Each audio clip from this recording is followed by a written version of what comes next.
This is the Steve Gruber Show.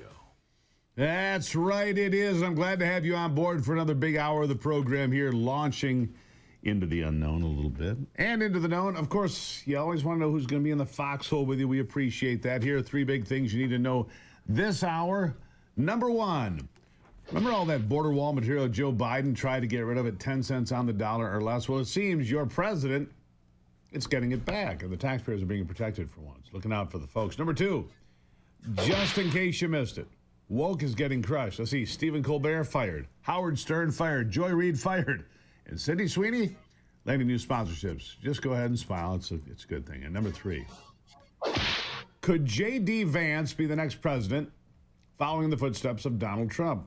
Polling seems to say he is the most likely right now. Of course, we're a very long way from the election of 2028, and people are also suggesting Marco Rubio, but JD is out on the circuit right now, and I wanted to share some of the things that he has been saying. But first, I want to tell you this. Go to X. I have a poll up right now on Twitter X. And I'm going to tell you that the poll has, I'm going to have the numbers for you right here, all right? The numbers are this. JD Vance crushing it. Donald Trump in second place and Marco Rubio coming in a distant third. JD Vance getting 66% of the support on this poll. But I want you to vote. You pick a POTUS 2028. That's it. That's the whole poll. All right? Go ahead. Get on board and take a good look at it. All right, here we go. I wanted to share some of the things that JD has been saying.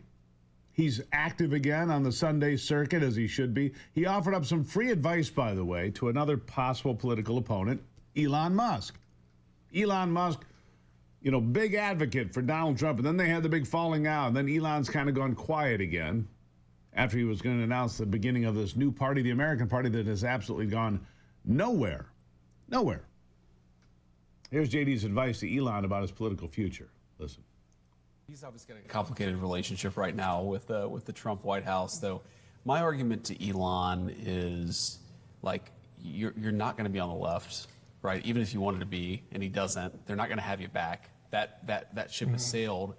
And so I really think it's a mistake for him to try to break from the president. So my hope is that by the time of the midterms, he's kind of come back into the fold. But yeah, I don't know that he would take my call right now about anything. Really? I'm sure he would. I kid. I'm sure he would take my call. But obviously, the drama around him and the White House over the last couple of months. Again, my hope is that just kind of cools down a little bit, because he did help us a lot in the election. The president even says all his frustration, Elon was a very, very critical part of the team last election. He was. And so my hope is by the midterms, things are kind of back to normal. Things are kind of back to normal. Hey, Elon, hey, Big E, take the meds, dude. Come on, just chill out, take the pill. Everybody knows you're on the spectrum. You need to chill out. All right, ain't no judgment here. Lots of folks on the spectrum don't care. You're running big companies and doing great things.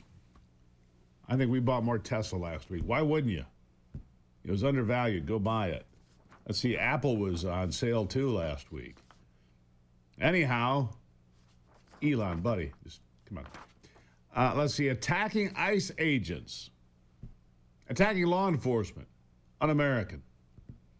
Something you should hear more often. You know, it's going to take a lot to hold this country together. Law enforcement is going to be one of those key components. Listen.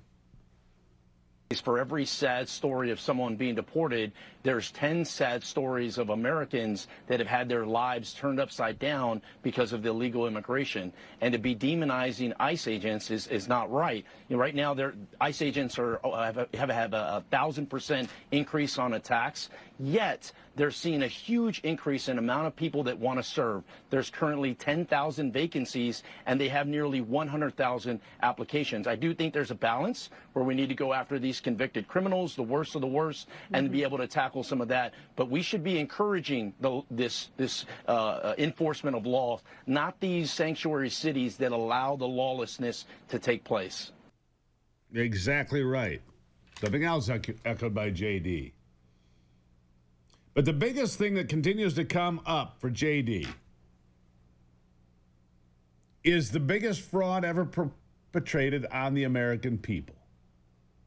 Russiagate. Any honest person knows now that Russiagate was first conceived of in the bowels of the Clinton campaign, created by Fusion GPS, paid for by Perkins Coie, and created by Christopher Steele out of whole cloth.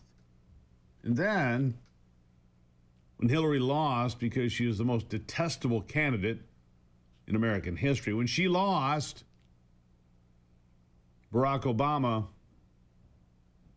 parlayed that entire fabrication into a new plan to undermine the administration of the incoming president. No peaceful transfer of power.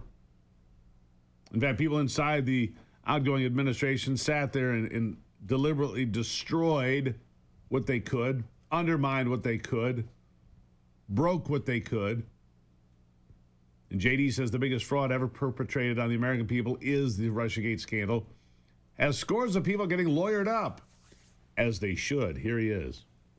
I want to see indictments, Maria. Look, of course, you've got to have the law follow the facts here. You don't just indict people to indict people. You indict people because they broke the law. But if you look at what Tulsi and Kash Patel have revealed in the last couple of weeks, I don't know how anybody can look at that and say that there wasn't aggressive violations of the law. What they basically did is they defrauded the American people in order to take Hillary Clinton's presidential campaign talking points and turn them into intelligence by defrauding the American people, defrauding the intelligence agencies, lying about what the intel said.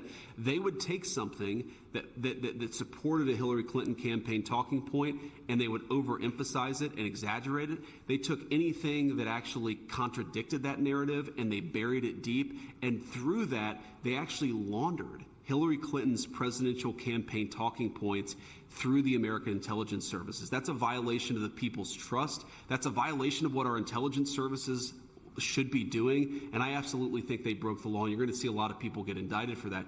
Here's the thing that should really bother the American people. What do you want our intelligence community to be doing? I want them to be catching bad guys. I want them to be making sure that terrorists aren't going to kill innocent American civilians.